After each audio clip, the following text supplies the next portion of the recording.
જે લાયક નથી એવા લોકો, જે ધર્મમાં માનતા નથી એવા લોકો એવો પ્રશ્ન ઉભો કરે છે કે ઈશ્વર ક્યાં છે? અમે ઈશ્વરમાં માનતા નથી.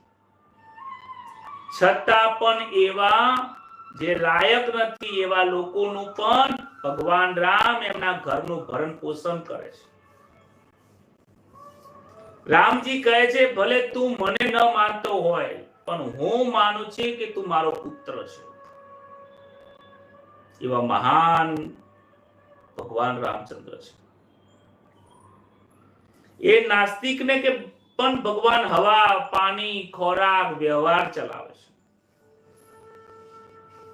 ભગવાનની પૂજા ન કરે તો ભગવાનને ખોટું લાગતું નથી, પણ જે વૃદ્ધ માતા પિતાની સેવા કરતો નથી એ ભગવાનને જરાય ગમતું